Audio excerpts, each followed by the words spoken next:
Hello everyone, this is Edward Explore. So kung hindi pa po kayo nakapag-subscribe sa aking channel, please do subscribe para po ma-notify kayo dun sa ating mga incoming na mga travel vlogs, international and local destination. So para makapagbigay tayo ng mga tips and information sa mga balak nyong puntahan na hopefully napuntahan ko na rin. So for today's video, i-share ko lang sa inyo yung ating tour package na 6,800 na nakuha dito sa may El Nido. Ang kasama na doon sa ating package is yung transportation from Puerto Princesa to El Nido and El Nido to Puerto Princesa. Yung 3 gabi na accommodation and almusal sa 3 araw. Yung Tour A package natin sa island hopping na may kasama na rin lunch. At ang ating Puerto Princesa Underground River na may kasama na rin buffet lunch. So by the way, dito nga pala sa El Nido, yung Tour A, meron ka pang babayaran bago ka mag-start ng island hopping.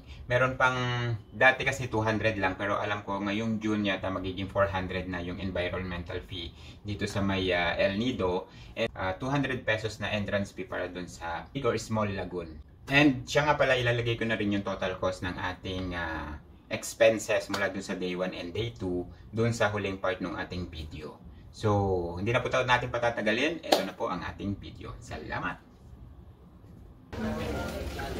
So, 8:30 in the morning, sinundo na kami ng aming guide papunta doon sa tabing dagat para parehistro doon sa environmental fee, registration, and para makapag-assign ng bangka doon na magdadala sa amin doon sa island. So, ano nga pala yung bangka?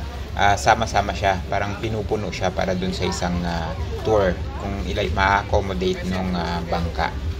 So, ayan. Para mabigyan kayo ng para ng boat. Isa lang papasok para hindi masakit. So, tulad yung sinabi ko kanina, magbabayad muna ng 200 pesos pa lang kami dati dito sa registration fee, pero ngayon June 400 pesos na each. Plus yung 200 pesos sa entrance fee ng big or small lagoon. So after ng makapagbayad sa mga kailangang bayaran, magbibigay na sila ng bangka na i-assign doon sa amin. So hihintayin lang namin tawagin kami para sumakay doon sa bangka kasi parang pila-pila yung sistema doon. Parang kung sino yung mga nauna, sila muna yung sasakay at yung mga bangka na nakaparada doon sa tabing dagat. So finally, nakasakay na nga kami dito sa naka-assign na bangka. Ngayon, hihintayin na lang namin dumating yung mga iba pang kasama hanggang sa mapuno na itong bangka bago kami umalis.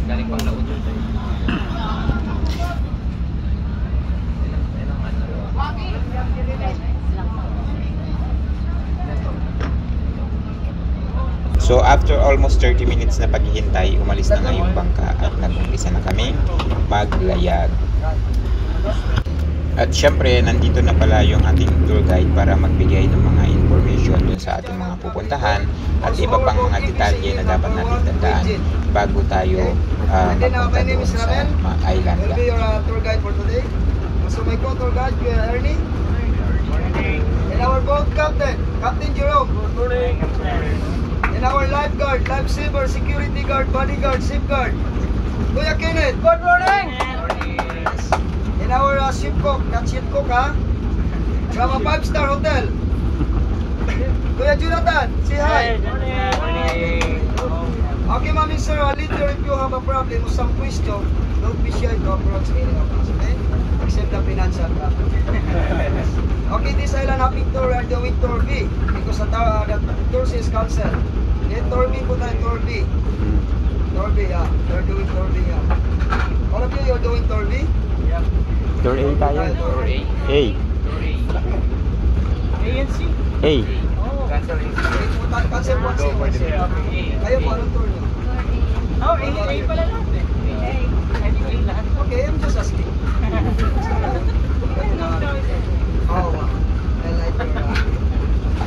Okay, we're doing tour A. Okay, tour A, we have a 5 destinations. The first, 7 Commando Beach. And the next one, Big Lagoon, Simiso Island, Secret Lagoon, and the last one is snorkeling. But Coast Guard advice, until 3 p.m. all the boat come back to the town. That's why we do not race. Until 3 p.m. lang po tayo. Is that okay? Okay. Okay, all of you, you know how to swim?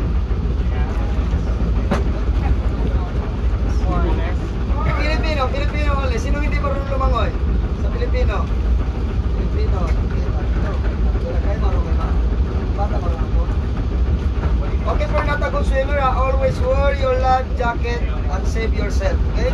For our safety. Hindi kaya may tabo po sa likod ko, magtabo-tabo na lang kayo, mama. Magtabo-tabo, safety pa kayo. Okay, we have a rule and regulation that you need to follow. The first po, don't throw the garbage into the ocean, okay?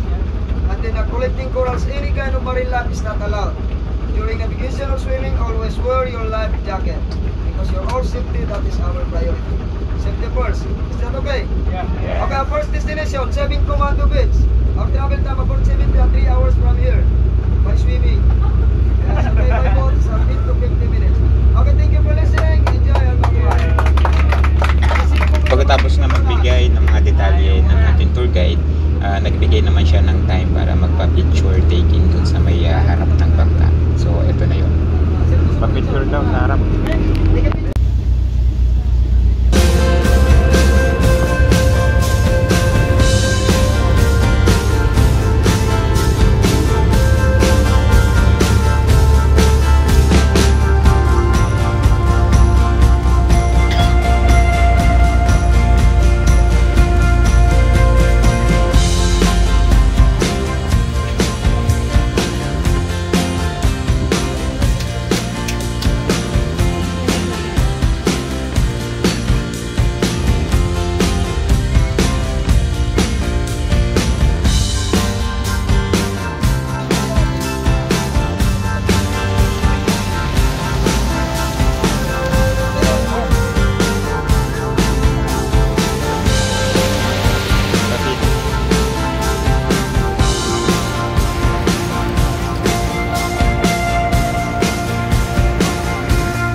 Anong plano niyo sa buhay? Magkakaya kayo o magkakaya kayo? Kaya. Pero yung tubig ba? Wala po kayo tira ha? Ano mo? Yes, Coffee. Coffee.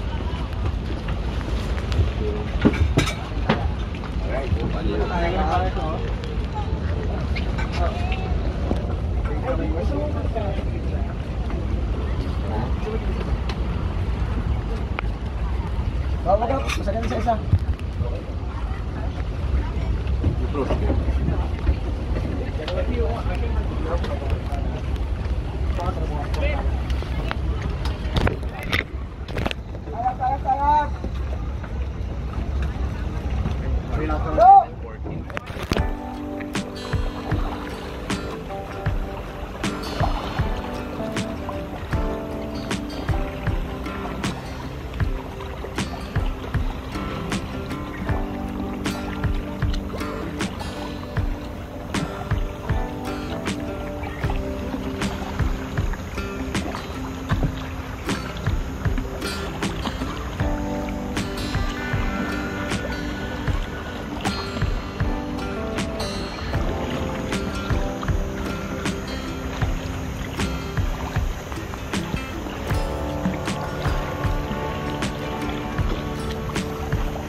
Ah.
Sino ang sinakausap mo? Ako si Karina. Si Karina. Ayan, dito ka sa kabilang side, Karina. O, kuya, mabangga na ako. Hindi naman, para malaman mo katotohanan.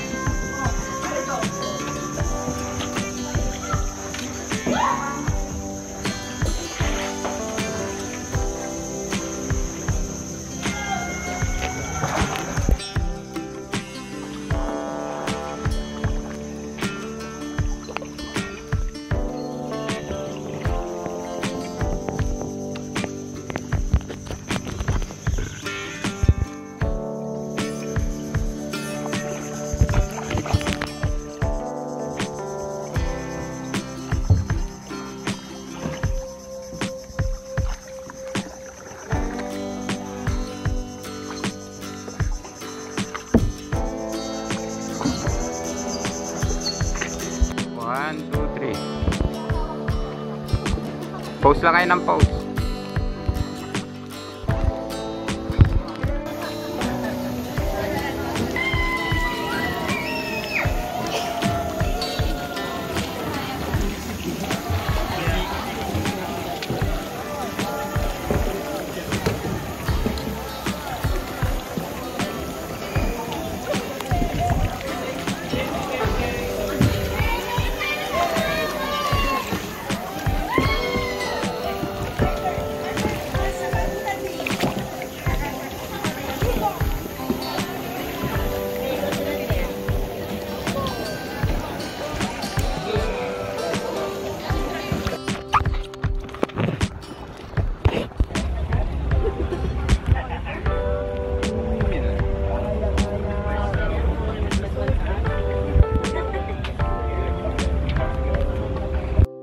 Pagkatapos ng kayak, nagkumain na kami dito sa bangka, and then pumunta na kami doon sa may Secret Lagoon.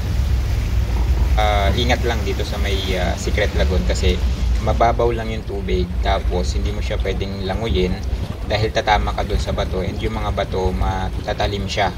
So pag nauntog ka, siguradong sugat yung paa mo. Kaya dapat protected talaga yung paa mo, kasi bago mo marating yung Secret Lagoon, maglalakad ka muna ng medyo mahaba-haba at mabato-batong daanan. Plus medyo maalon pa, kaya ang hirap magbalanse. Sometimes there's a silting, stonefish, and crocodile at the bottom. Every day, late at night, not okay. All I want, and I pray, all I need are some better days. Yeah, all I need are some better days. Cause all I want, and I pray, I believe in the better days.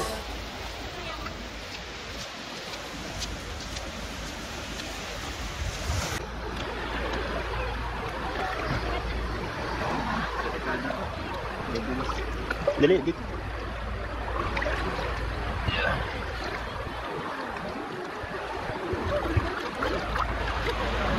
Dito.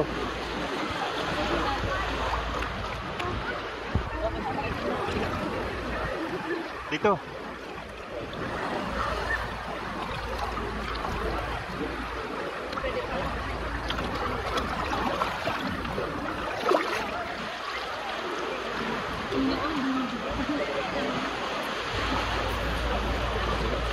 ko.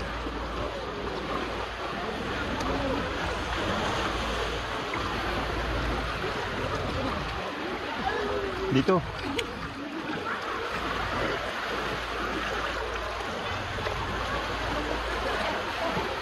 Si Joan doon na lang kumain, oh.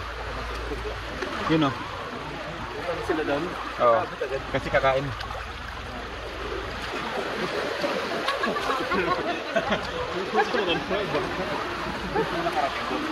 Oh.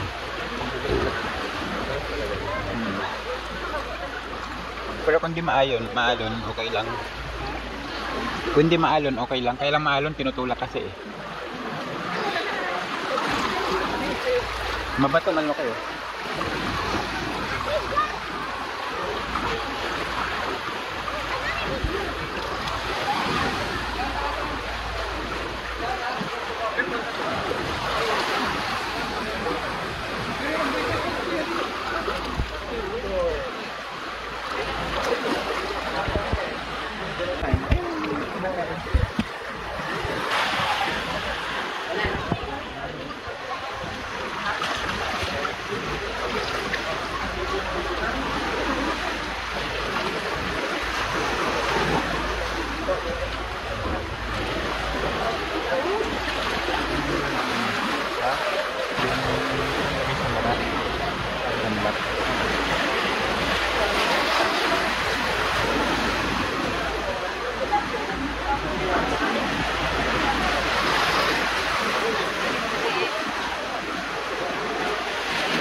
Yan lang kayo lang, no?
Masikip.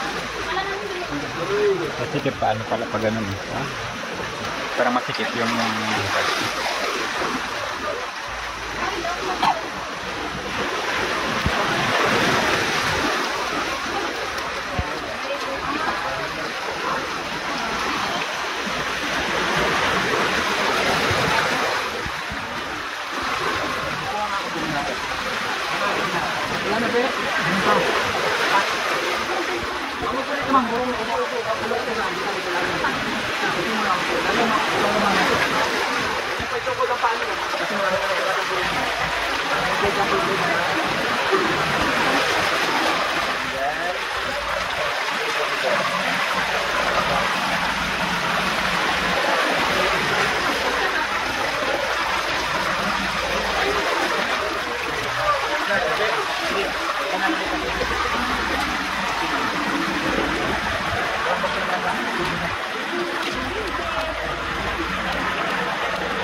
Living life, every day, late at night, not okay.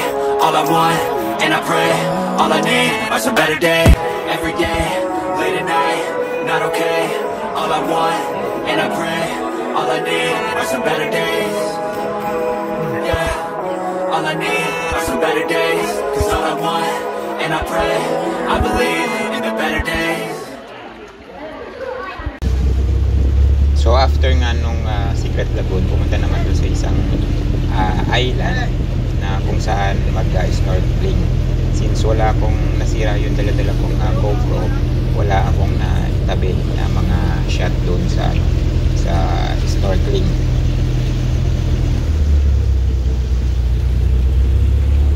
And finally, natapos na nga yung island hopping, and habang pauwi na kami, nadaanan pa namin itong ating nagbabantay sa dagat. So, salute. So, eto na yung buong island hopping natin dito sa El Nido, Palawan. Mamayang gabi, babalik na rin kami sa Puerto Princesa para naman sa tour sa underground river bukas. So, iwan ko na lang yung details ng gastos for today at saka yung kahapon.